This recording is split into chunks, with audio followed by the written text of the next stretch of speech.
বা কোনো ধরনের সংসদ নতুন করে কোনো পরিবর্তন সেটা আমরা মানব না।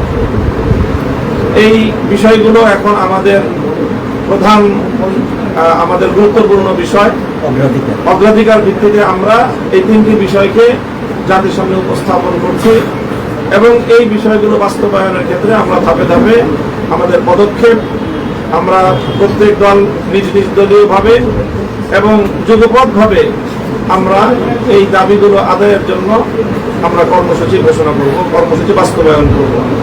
প্রাথমিক কর্মসূচি হিসেবে আগামী 6 নভেম্বর বৃহস্পতিবার দিন সকাল 11টায় আমরা প্রধান উপদেষ্টা বরাবর স্মারক প্রদানের লক্ষ্যে গণমিছিল করব।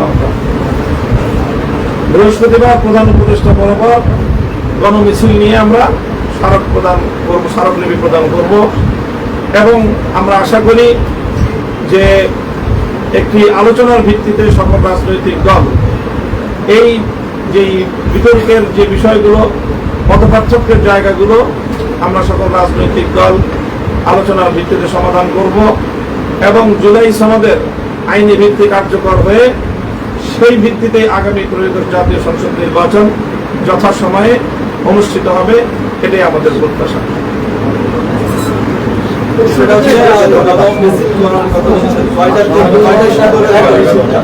আমাদের গণমিছিলের সময় হলো বৃহস্পতিবার 6 নভেম্বর সকাল 11টা রাজধানীর পল্টন।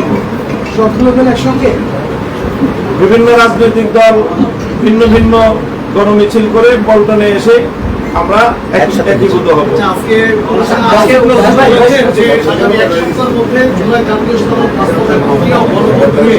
রাজনৈতিক দলগুলোকে নিজেদের মধ্যে আলাপ আলোচনা করে নিজেদের সিদ্ধান্ত সরকারকে জানার আহ্বান, এই ব্যাপারে আপনাদের কোনো বক্তব্য আছে? হচ্ছে আপনাদের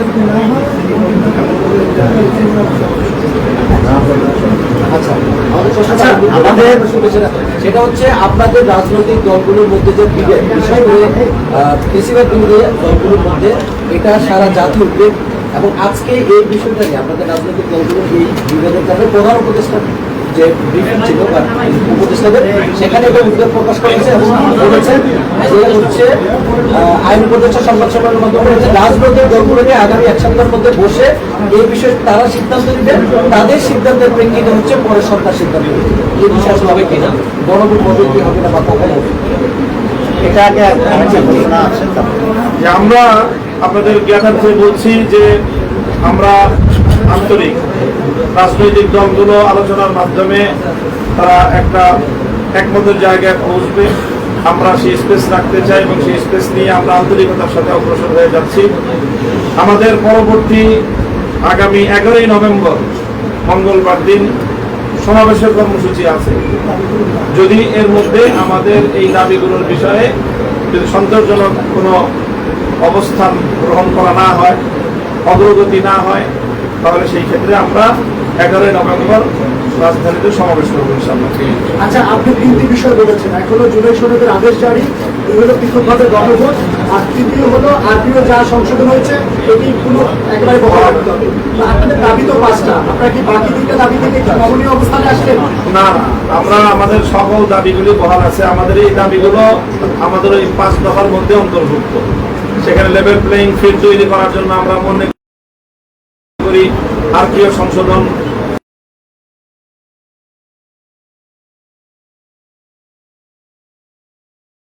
যে সংশোধিত আরপিও বহাল রাখা, এটা লেভেল প্লেইং ফিল্ডের জন্য অতীব জরুরি।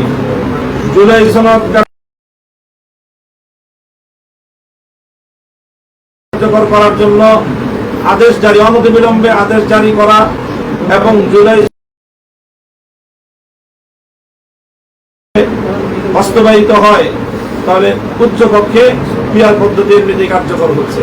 কাজে আমরা মনে করি যে আমাদের 5টি দফাই মূলত এই আমাদের 3 দাবির মধ্যে এটা অন্তর্ভুক্ত রয়েছে।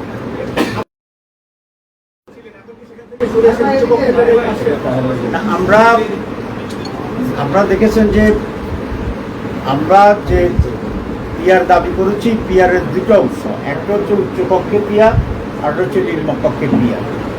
উচ্চকক্ষে পিয়ারের ক্ষেত্রে আমাদের যে 8 দল আছে তার ভিতরে একটি অংশ উচ্চকক্ষে পিয়ার চান। আর আমাদের ইসলামী আন্দোলন, বাংলাদেশ জামাত ইসলামী সহ আমরা কয়েকটি উভয় পক্ষের পিয়ার চাই। দাবি হিসাবে আমাদের উভয়কের দায়িত্ব আমরা যারা চাচ্ছি সেটা অব্যাহত থাকবে। আর যারা উচ্চকক্ষের দাবি করছেন তার সাথে পুরা জাতির সরকারও সেটা চাচ্ছে, সেটা সেইভাবে সনদের মাধ্যমে যদি এটা গৃহীত হয়, আদেশ জারি হয়, তাহলে এটা এমনিতে বাস্তবায়ন হয়ে যাবে। তো এটাই হচ্ছে আমাদের এখনকার স্ট্যান্ডিং। ভাই, আপনারা সিদ্ধান্ত নিয়েছেন যে আলোচনা করে যে সিদ্ধান্ত না, আপনি গতকাল আলোচনার আহ্বান জানিয়েছেন। এখন ব্যাপারটা হলো যে সিদ্ধান্ত যেহেতু সরকারও আপনাদের দিকেই তাকিয়ে আছে, সেই প্রক্রিয়াটা কি হবে এবং আপনারা কি ভাবছেন সেটা কিরকম ভাবে আপনারা কি বিএনপির সঙ্গে আলোচনা বসবেন? আসলে আমি তো গতকালকেই একটা আলোচনার আহ্বান করেছিলাম দলগুলোর ভিতর। আজকে উপদেষ্টা পরিষদ সেরকম একটি আহ্বানে সকল দলের কাছে জানিয়েছে। আমরা এখন দেখতে চাই মেন স্টেক হোল্ডার মৌলিকভাবে যে সমস্ত দল আছেন তারা এই আহ্বানকে কীভাবে সাড়া দেয়। তারাও যদি একইভাবে আমাদের মতো সাড়া দেয় তাহলে আমরা সকলেই বসতে কোনো আপত্তি নেই, এবং বসলেই আমি আশা করি যে একটা রাস্তা বেরিয়ে আসবে ইনশাল্লাহ। 1, 2, উপদেষ্টা কমিটি যে সিদ্ধান্ত নিয়েছে সেটাকে আমরা স্বাগত জানাই, কিন্তু একটা বিষয় যোগ করতে চাই। কারণ হচ্ছে উপদেষ্টা পরিষদ যদি এটা মনে করে যে তাদের আর কোনো দায়িত্ব নেই, তারা কিছুই করবে না, দলগুলোই মিলে করবে, তাহলে এখানে একটা রেফারির অভাব হতে পারে। তো সেজন্য আমি বলছি আমরাও চেষ্টা করব উপদেষ্টা পরিষদের পক্ষ থেকে, বিশেষ করে চিফ অ্যাডভাইজার এখানে একটা রেফারির ভূমিকা পালন করবেন আগের মতো, এটা আমি আশা করি। হ্যাঁ ভাই, একটা বিষয় হচ্ছে যে এই দলগুলো তো হচ্ছে ফেসিবাদ বিরোধী আন্দোলনে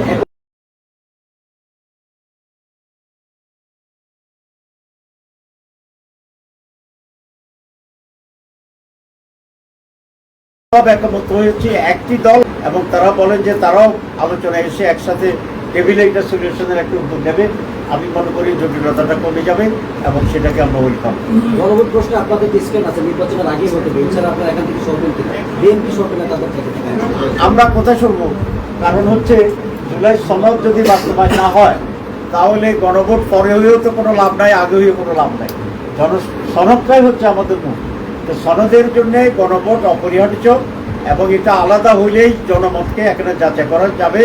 যদি একসাথে করার যে ষড়যন্ত্রটা বা একটা কৌশল, সেটা হলে আপনারা দেখবেন যে ওই দিন আনা ভোটের ব্যাপারে কোনো কারো মনোযোগ থাকবে না। কারোর মনোযোগ থাকবে দানের শীষ, কারো মনোযোগ থাকবে হাত পাকা, কারো মনোযোগ থাকবে তার নিজস্ব দল।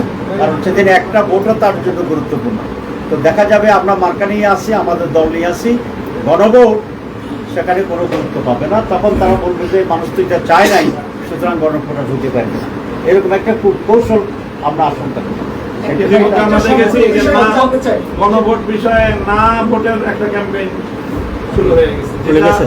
আসলে জুলাই পরবর্তী বাংলাদেশে এটা আমরা কোনোভাবেই এই ধরনের অনাকাঙ্ক্ষিত পরিস্থিতি দেখতে চাই না। আচ্ছা, একটা সম্পূর্ণ প্রশ্ন। আজকে বলছেন পৃথকভাবে গণভোট চান, আপনারা কি নভেম্বর থেকে ফিরে এসেছেন? না, আমরা নভেম্বর কখনো নভেম্বরের কথা বলি নাই। আমরা স্বাভাবিকভাবে বলি যে নভেম্বরের মধ্যেই হওয়াটা যুক্তিসম্মত এবং এটা সুইটেবল সময়।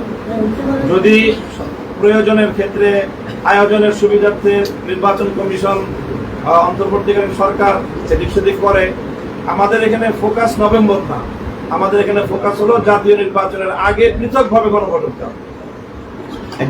Thank you very much.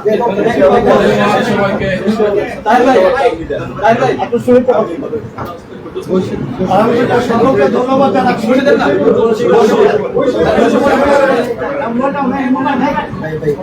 আলহামদুলিল্লাহ, প্রিয় সাংবাদিক বন্ধুগণ, আপনারা তো সবাই জানেন যে জুলাই এবং 5ই আগস্ট 2024 যে গণ অভ্যুত্থান, এত হাজার মায়ের কোল খালি হলো, সন্তান হারা হলো, অনেকে বন্ধু হলো, চোখ হারালো।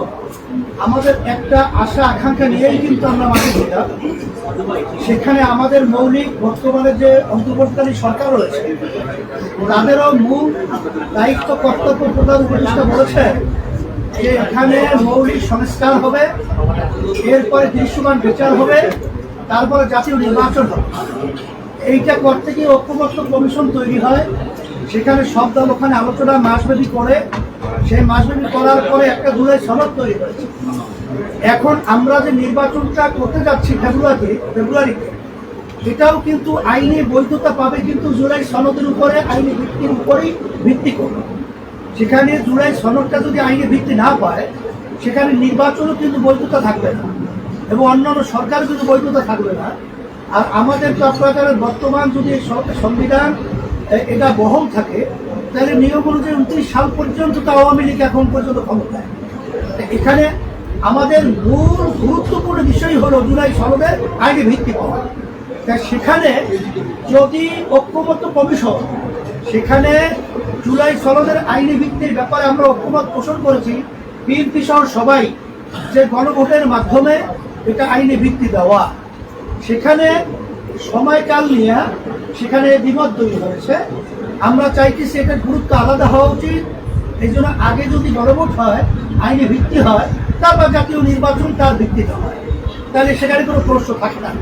সেখানে বিএনপি যে বলছে একই দিনে গণভোট এবং সেখানে জাতীয় নির্বাচন, তাহের ভাই বলেছেন, মামুন ভাই বলেছেন যে আসলে সেখানে ওইটার গুরুত্ব থাকে না।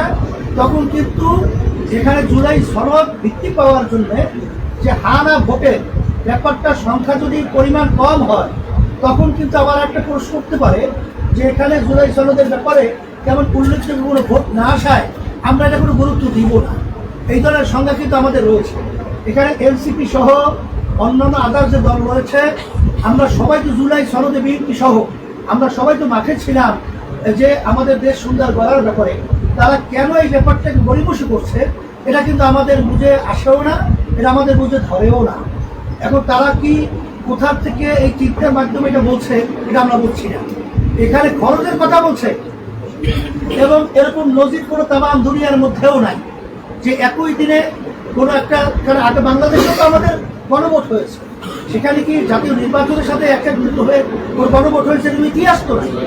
এখন আপনারা যে বলছেন যে আপনাদের রাজনৈতিক দলের ভিতরে অনৈক্যের কারণে জাতি হতাশ এবং সবাই হতাশ, বাস্তবতা তো তাই। আসলে আমরা একটু চাইছিলাম না, আমরা যারা নাকি জুলাই এবং আগস্টের গণ অভ্যুত্থানে যারা আমরা মাঠে ছিলাম, আমরা সবাই একত্রিত হয়ে আজকে ধন্যবাদ জানাই আমরা যে আজকের যে অন্তর্বর্তীকালীন সরকারের প্রধান যে বক্তব্য রেখেছেন, তিনি যে বলেছেন যে আপনার রাজনৈতিক দলরা বসে এক সপ্তাহের মধ্যে আপনারা সিদ্ধান্ত নেবেন। আমি বিএনপি সহ সমস্ত রাজনৈতিক দলকে, বিশেষ করে জুলাই অভ্যুত্থানে যারা আমরা মাঠে ছিলাম, আমরা সবাই একত্রিত হয়ে বসবো। এটা আমি সকলকে আহ্বান জানাচ্ছি। আমরা একত্রিত বসে এই সমস্যাকে সমাধান করার জন্য আমি এটা সকলকে আমি উদাত্ত আহ্বান জানাচ্ছি, দেশের সুন্দর এবং জনগণের কল্যাণের জন্য। এটা আপনাদের সাংবাদিক ভাই বন্ধুদেরকে বলবো, আপনাদের সহযোগিতা আমরা কামনা করছি। কিন্তু আমরা এই রক্ত এবং এই মায়ের কোল হারা সন্তানগুলো এবং চক্ষু হারানো, পঙ্গু হওয়া, এইটা আমরা বৃথা হতে দেব না। এবং জুলাই সনদকে আমাদের আইনি ভিত্তি এটা আমাদের নিশ্চিত হতে হবে। তারপরে আমাদের নির্বাচন বলে যাই বলে এটা আমাদের জন্য কোনো ফ্যাক্ট না। আলহামদুলিল্লাহ, আপনাদের সকলকে ধন্যবাদ।